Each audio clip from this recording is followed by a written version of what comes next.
The bamboo curtain is opening. Industrious and progressive, China is on the move.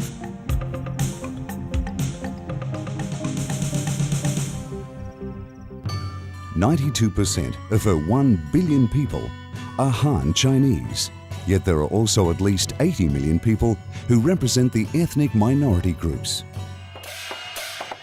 Colourful peoples who observe many varied traditions and are scattered throughout the frontier provinces within her land. Most of these ethnic groups are still hidden from the gospel message.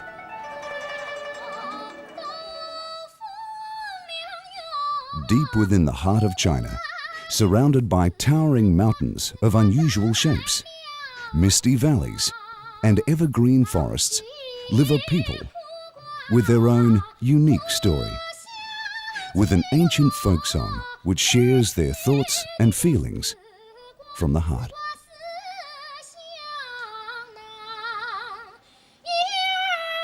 The Tujia,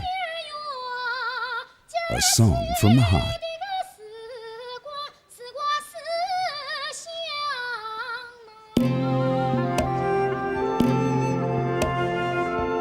With a population of 7 million, the Tujia are one of the largest minority groups in China. The Tujia are considered the indigenous peoples of this mountainous land, but were not officially recognized by the Chinese government as a distinct ethnic minority until 1956. Presently, the Tujia are scattered throughout 4 provinces, with the majority in Hunan.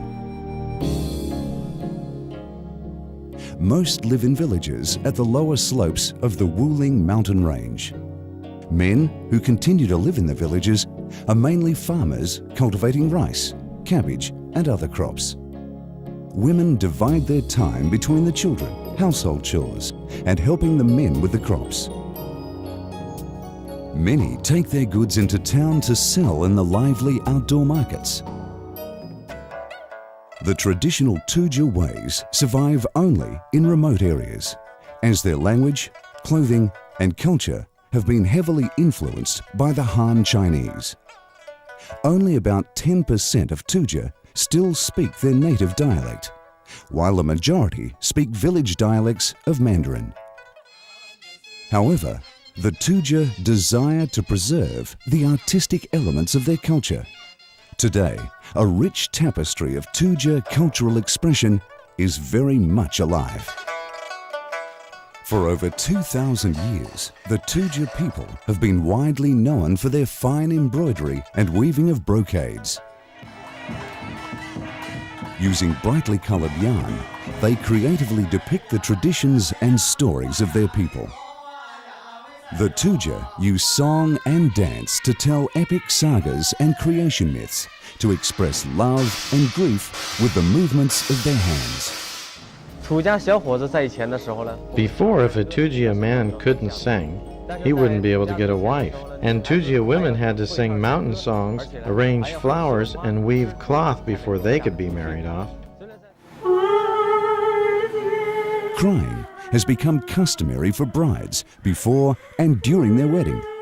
This tradition, which began when the bride and groom were not free to choose their partners, is considered to measure a girl's virtues and integrity in the community. Our young men and women use their voices to express their feelings, using their voices to sing out the love that is in their hearts. God desires that they would soon know and sing of His great love. Prior to China's revolution in 1949, there were small pockets of Tujia Christians in central China. Some were Protestant Christians and others were Catholic.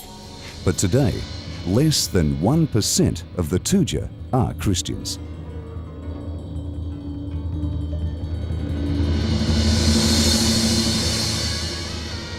Most Tujia practice a mix of shamanism, Taoism and ancestor worship. Shamanism depends on magic to appease an unseen world of demons and gods, while Taoism focuses on moral teachings and requires Taoist priests to bring order and prosperity to life.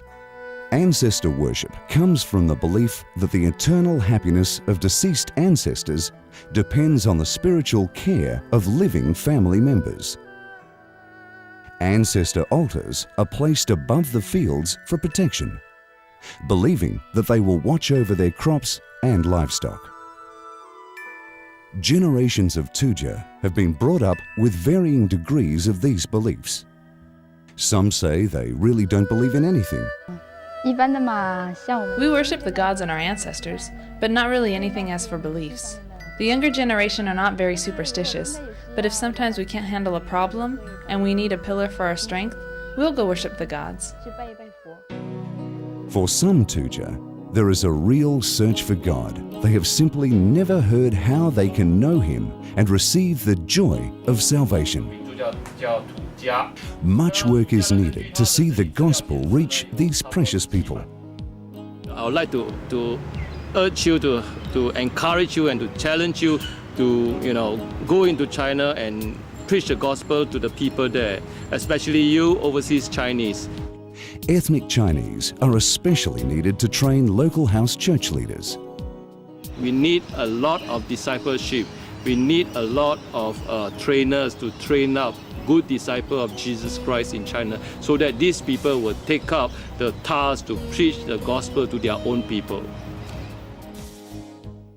The Chinese government is dedicated to pursuing a materialistic economic goal, all the while losing its tight rein on people's thinking. Many Chinese people have become disillusioned with communism, and they are increasingly feeling a spiritual void. Only Christ can fill their emptiness.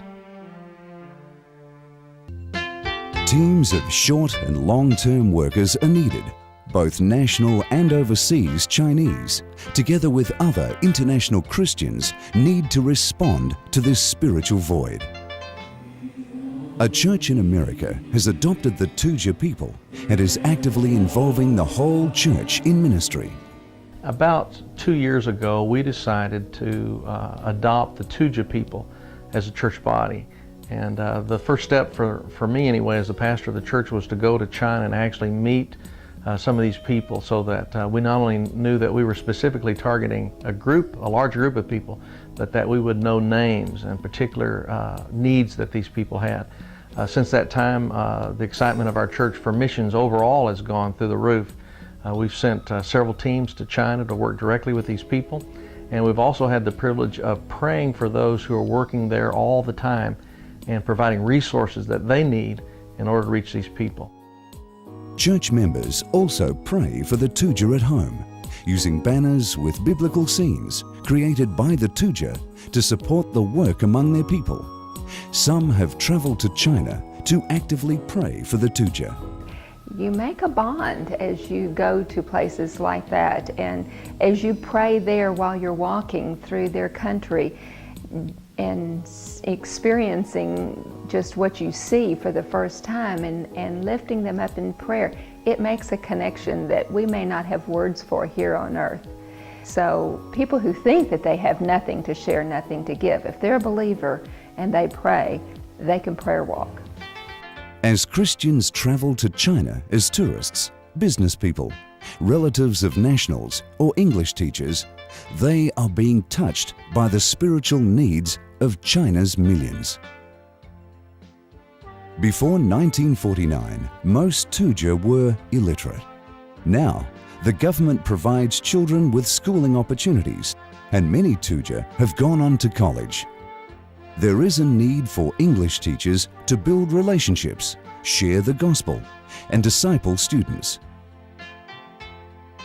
Chinese and foreigners from all over the world come to visit the famous Zhangjiajie Mountains and resort area. Teams can take advantage of China's renewed tourism and minority group cultural promotions to have a holiday with a purpose. To pray, share the good news, or be involved with various projects to reach the Tujia people. Could it be that I could make a difference?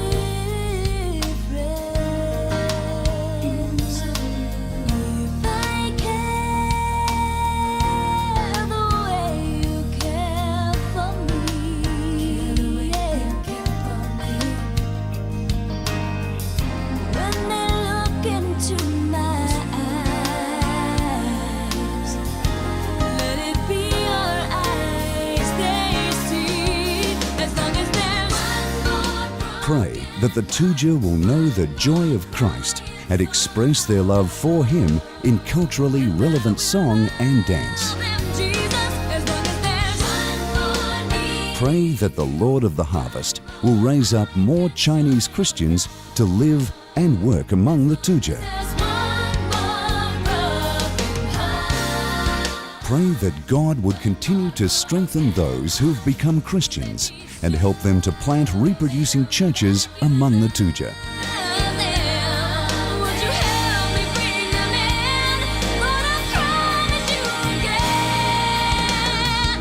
I really believe that unless we get specific, unless we say we're going to be accountable, to be responsible, to help a particular group of people hear about the gospel, that we're really not going to be effective in fulfilling the Great Commission.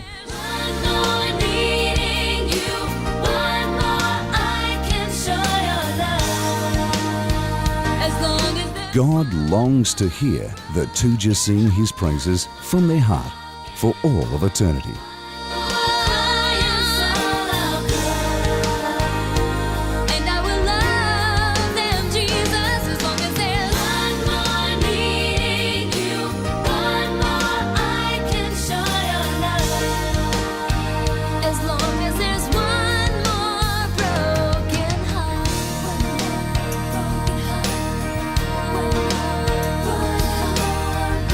Will you join with God in His heart of love for the Tujia?